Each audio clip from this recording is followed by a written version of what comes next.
Chelsa Messenger with Picks and Parlays. We're talking NBA action. Headed out west where the Jazz are hosting the Knicks. Hey guys, it's Chelsa Messenger from Picks and Parlays. Don't forget to like and subscribe and hit the bell if you want notifications every time we post a new video. Jazz favored -11. The total is 212. The Jazz have been one of the best teams against the spread. Actually, they're tied for the best team in the NBA with the Bulls at 11-5 against the number, 12-4 overall. And then you've got the Knicks who are 8-10, 9-9 against the number. They've been on a West Coast swing, which feels like forever, which is probably why they're double-digit dogs in this one. We've got Craig Trapp joining us to break this one all down. Craig, what stands out to you about this Jazz and Knicks matchup? Well, you have one of the best teams in the Jazz as far as offensively. Almost all the offensive numbers as far as shooting percentage, efficiency is in the Jazz favor, and they're one of the best teams in the NBA overall. Then you've got the Knicks are one of the worst teams in the NBA.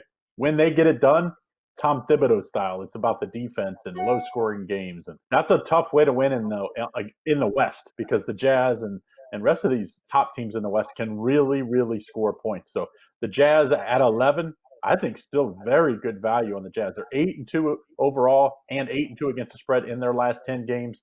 And that was after a slow start to the year. I mean, I think they were 1-3 or 1-2 against the spread to start the year and really have turned it on. So I like this Jazz team in this one, minus the points, Chelsea. I just think they have so much depth against a young Knicks team.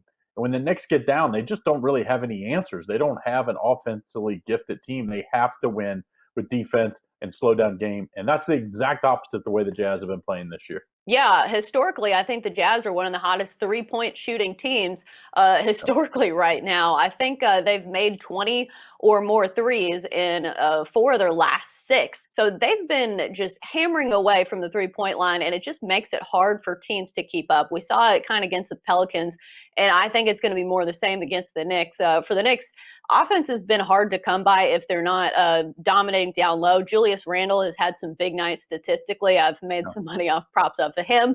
RJ Barrett's been a little bit better, but it's just really hard to keep up with a team that's bombing away from three, making all these three-pointers. So it's just hard to keep up when you're talking about that type of offense. And plus, like I said, it seems like the Knicks have been on the road forever. And especially when you're talking about a West Coast trip, it's not just next door. It's, the other side of the country playing these late night games. It's really hard to take the Knicks there. Do you have a leaning on the total? Well, anytime I see a Jazz game now, I've been looking at the overs because their pace of play. This is not the Jazz team of a year or even 2 years ago when they had to win with defense.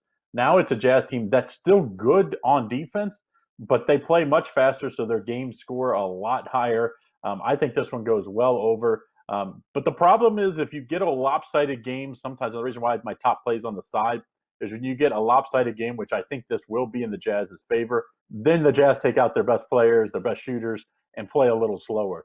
So that's the reason why I didn't put a better play on the over. But I definitely, if I was going to play the over, I definitely would or if I was going to play the total, I would definitely play the over. But better play, just take this Jazz team. I think they win by 15 to 20 points in this one as Utah continues to stay hot, especially at home. Right, and especially if you're betting props, you might want to stay away if you think it's a blowout. Those are some bad beats. I think the win against Golden State, it looks good on paper, but that's probably because Draymond Green got a technical and was out of the game for just about half of it, and that really crippled Golden State.